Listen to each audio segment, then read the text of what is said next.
Episode 1 धोखेबाज इश्क।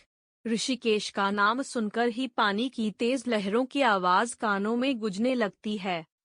भगवान शिव की जटाओं से निकलकर ये गंगा जल जहां जहां से गुजरा वहां की धरती को पावन कर गया। दूध सी बहती सफेद धाराएं अपना मन मोहने में हमेशा आगे रही।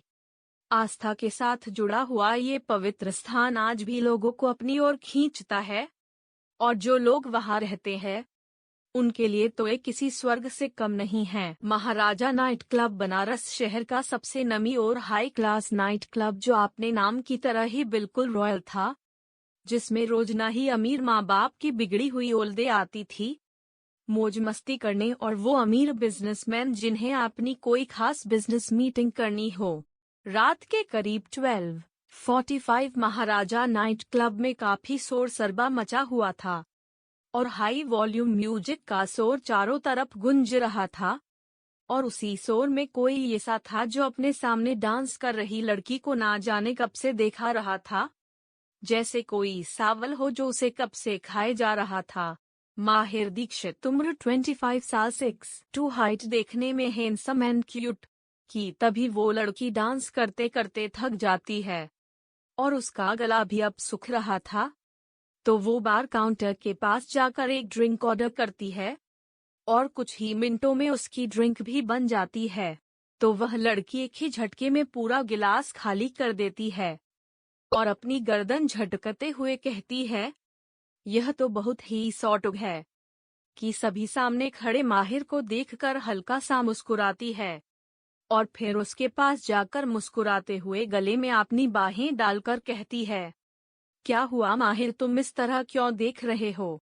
तो माहिर अपने सामने खड़ी आरोही को देखकर मायूसी से कहता है, अभी मैं कल लंदन जा रहा हूँ। तो आरोही के चेहरे से एक पल में ही सारी खुशी गायब हो जाती है और वह थोड़ा गुस्सा होकर कहती है, लेकिन तभी दूसरे पल खुद को संभालते हुए कहती है, कितने दिनों के लिए? तो माहिर के गले में तो जैसे शब्द ही अटक जाते हैं और वह नीचे देखते हुए कहता है, पूरे 2 साल के लिए। जिसे सुनने के बाद आरोही माहिर को छोड़ देती है और गुस्से से माहिर को देखते हुए कहती है, तुमने तो कहा था कि तुम नहीं जा रहे, तो अब क्या हुआ जो तुमने तो एक दिन में ही अपना फैसला बदल लिया? तो माहिर भी थोड़ा परेशानी से चिढ़ते हुए कहता है, तुम समझती क्यों नहीं हो मेरी बात? मैंने बहुत सोचा और अब जाकर मैंने डिसाइड किया है कि वह जा रहा हूँ। आखिर कब तक यूं ही अपने ही हाथों से अपना करियर बर्बाद करता रहूंगा? आखिर मुझे भी तो अपनी एक पहचान बनानी है। और यह बात माहिर ने चिल्लाते हुए कही थी, जिसे सुनकर आरोही कुछ कदम पीछे हो जाती है, क्योंकि सभी लोग अब उन दोनों की तरफ ही देख रहे थे और म्यूजिक भी बंद हो चुका था। अब आरोही के आंखों में आंसू आ चुके थे, लेकिन फिर भी वो अपने आप को संभालने की पूरी कोशिश करती हैं और अपने आंसू पोंछते हुए कहती है, तो तुम्हें रोका किसने है? तो माहिर थोड़ा इरिटेट होते हुए कहता है, ना जाने क्यों लेकिन अब दम घुटने लगा है। मेरा यह और नहीं सहन होता है, मुझे बस इरिटेशन होने लगी है। आरोही माहिर की आंखों में देखती, जहां उसे कल तक बेशुमार प्यार नजर आता था, आज वहां रिग्रेट है आरोही के साथ होने का, जिसे देखकर आरोही एक पल को अंदर से टूट ही जाती है, लेकिन फिर खुद को हिम्मत देते हुए कहती है, तुम्हें जाना है ना तो शौक से जाओ, लेकिन फिर वापस कभी मत आना। यह बोलकर आरोही अपनी उंगली से रिंग निकालकर माहिर के ऊपर फेंक देती है और पलटकर वहां से चली जाती है, और माहिर तो एक तक आरोही को देखता रह जाता है। आखिर बंदी में कितना एटीट्यूड है जो बंदे के मुंह पर ही बेइज्जती करके चली गई। आरोही के बाहर आकर कुछ दूरी पर रुकती है और अपने आंसू पोंछते हुए खुद से ही कहती है, वी स्टोंगर पिता, तू भूल मत कि तू खुद में ही फायर है और तू रोने बली पटी नहीं बल्कि रुलने बली है। और वो माहिर खुद को समझता क्या है? वैसे 36 लड़के घूमते हैं मेरे आगे पीछे, लेकिन इतनी रात में इस भयानक मेन रोड पर कोई टैक्सी मिल जाए और मैं टाइम से घर पहुंच जाऊं, नहीं तो मामी मेरी चटनी ही बना देगी। अगली सुबह 10 बजे मंदिरों में हिल रही घंटियों का शोर जैसे पूरे मंदिर में किसी संगीत की तरह गूंज रहा था। और मंदिर में आए सभी अपनी पूजा खत्म कर बाहर जा रहे थे कि तभी सीढ़ियों से भागती हुई आरोही बिना ब्रेक के भागी आ रही थी, जिसे देखकर तो भाई सामने वाले लोग अपनी पूजा की थाल पकड़कर हर बड़ी में साइड हो जाते हैं और वह लड़की भागते हुए मंदिर के अंदर घुस जाती है और सीधे भगवान के सामने आकर रुक जाती है। आखिर कैसी बंदी है। अगली रात को ही बेकअप हुआ और आज रोने की जगह आपने पुण्य अवतार में मैडम जी आ गई। आरोही से डसा फेस बनते हुए भगवान से कहती है, आप तो जानते ही हैं कि मैं क्यों हर रोज आपको रिश्वत देने चली आती हूँ। बस भगवान जी जल्दी से मेरा काम बना दो, आपको सबसे बड़ी बली पार्टी भी दे दूंगी। और हाँ, पहले की गलती की माफी भी दे देना प्लीज भगवान जी। आखिरकार मैडम जी ने अपने ही कॉलेज के प्रिंसिपल के एकलौते सुपुत्र की पिटाई की है, जिस कारण आरोही को कॉलेज से 2 महीनों के लिए सस्पेंड कर दिया गया। इस कारण वह आरोही को भगवान से मदद की जरूरत आन पड़ी, नहीं तो ये मैडम जी कभी भी बिना मतलब के मंदिर में दर्शन करना तो दूर झकने तक नहीं आती। लेकिन क्या करे, आरोही जी को जल्द से जल्द किसी अच्छे से कॉलेज में एडमिशन चाहिए, क्योंकि वह चाहकर भी अब उस कॉलेज में दोबारा नहीं जाना चाहती हैं और ना ही उस मनहूस विक्रांता का थोबड़ा देखना ना पड़े। लेकिन भगवान है कि आरोही की पुकार सुनते ही नहीं है। पंडित जी आरोही को प्रसाद देते हुए कहते हैं, अरे आज तो बड़ी देर कर दी, अवंती बिटिया और शालू बिटिया कहाँ है, वो नहीं आई तुम्हारे साथ? कि तभी आरोही के पीछे से शालू हपते हुए अपना हाथ ऊपर कर गहरी सांस लेते हुए कहती हैं, मैं यह हूँ पीड़ित बाबा। और फिर गुस्से से घूरते हुए आरोही को देखती है और फिर अड़ा तिरछा मुंह बनते हुए कहती है, पंडित बाबा यह आरोही कभी नहीं सुधरेगी, इसी की वजह से इतना लेट हुआ मंदिर आने में, और फिर पूरे रास्ते खुद तो भागते हुए आई है और साथ में मुझे भी खींच लाई है। एपिसोड 5। आरोही अपनी आंखें तिरछी करते हुए शालू को देखती है, जो कि उसी के सामने उसकी ही बुराई करने में लगी हुई थी, कि तभी आरोही का फोन रिंग करता है। तो आरोही फोन स्क्रीन देखकर कॉल जल्दी से रिसीव करती हैं, तो दूसरी तरफ से आ रही आवाज सुनाई नहीं देती।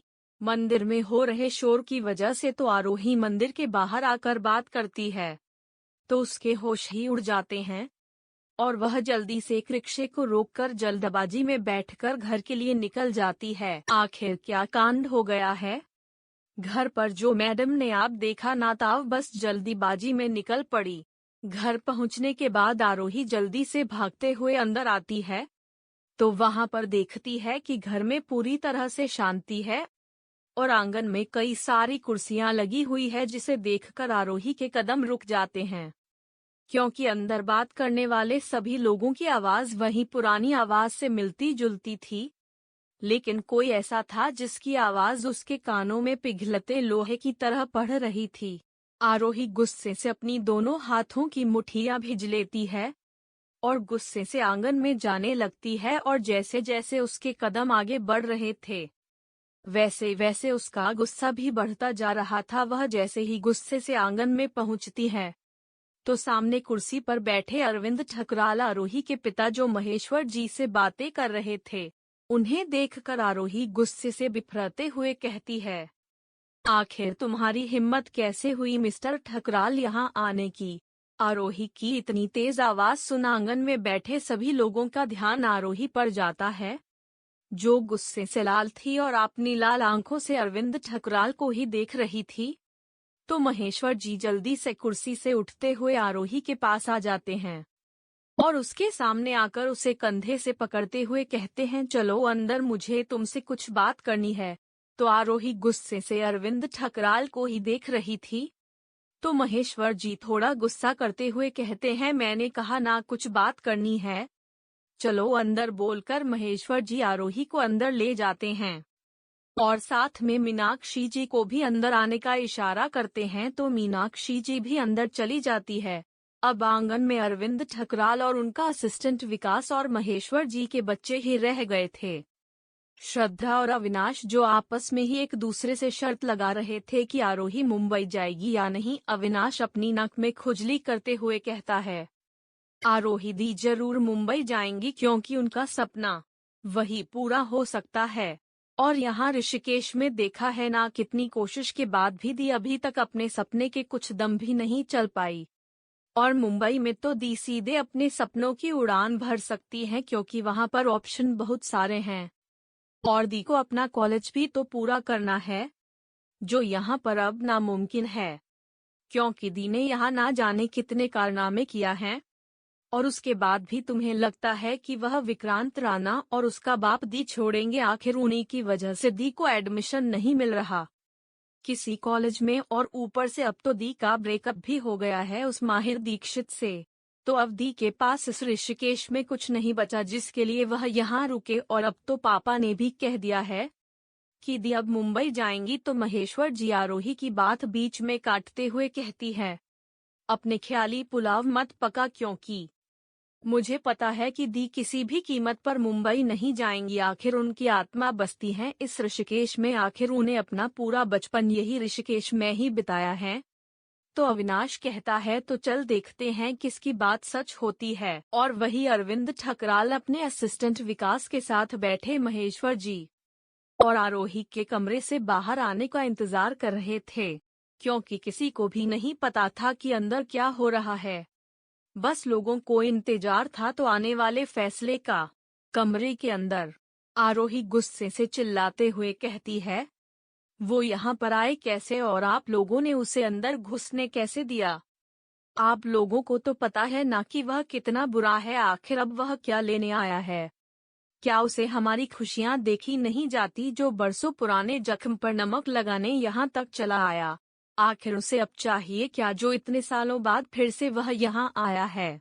बोलकर आरोही गुस्से से दरवाजा खोलकर बाहर जाने ही वाली थी कि तभी पीछे से मीनाक्षी जी आरोही का हाथ खींचते हुए कहती हैं, बस बहुत हो गया तुम्हारी मनमानी, अब और नहीं। हमने तुम्हें यहाँ कमरे में बात करने के लिए बुलाया है, ना कि तुम्हारी फालतू की बातें सुनने के लिए। तो आरोही मीनाक्षी जी से अपना हाथ छोड़ते हुए कहती है, सच में मामी आपको यह सब फालतू की बातें लगती है? आखिर आप भूल कैसे गई कि यह वही आदमी है जिसने 17 साल पहले मेरी माँ की जान ले ली थी, और आज यहाँ किस हक से आया है? तो मीनाक्षी जी आरोही को शांत करते हुए कहती हैं, वो तुम्हें लेने आया है। यह सुनकर तो आरोही एक पल के लिए जम सी जाती है, लेकिन दूसरे ही पल बेतहाशा गुस्से के साथ कहती है, आखिर उसने सोचा भी कैसे कि मैं उसके साथ जाने वाली हूँ? आखिर वह किस हक से मुझे लेने आया है? तो महेश्वर जी थोड़ा गुस्से में कहते हैं, बस बहुत हो गया आरोही, क्या बड़ों के बारे में ऐसे बात करते हैं? क्या यही संस्कार हमने तुम्हें दिए हैं कि तुम बड़ों की बिल्कुल भी इज्जत ना करो? और वैसे भी यह मेरा फैसला है कि तुम कल सुबह ही मुंबई जा रही हो, अपना बैग पैक करो। तो आरोही गुस्से से कहती है, मैं कहीं नहीं जाने वाली, सुना अपने।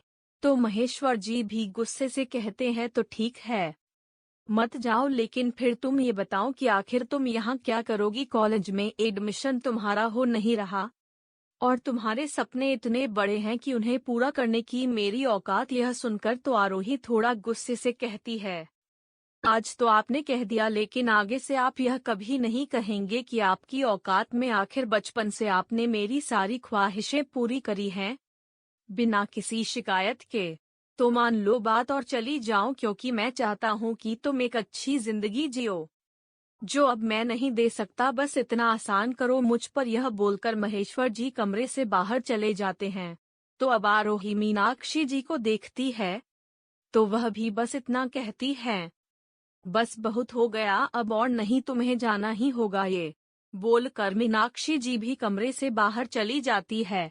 अब कमरे में आरोही ही रह जाती है, और वह पूरे कमरे को देखती है, जहां पर दीवार पर कई सारी तस्वीरें लगी हुई थी, जिनमें आरोही और उसके मामा का पूरा परिवार था, और एक साइड में एक औरत की तस्वीर लगी थी, जो देखने में बेहद खूबसूरत लग रही थी, और उसके चेहरे पर सुकून था जो उसे और खूबसूरत बना रहा था। आरोही उस तस्वीर को निकालकर अपने गले से लगाकर कहती है, माँ आप मुझे अकेला छोड़ क्यों चली गई? आज मैं बहुत अकेला फील कर रही हूँ, और मामाजी ने भी मेरा साथ देने से मना कर दिया है, और अब मैं क्या करूँ, मेरे साथ नहीं है।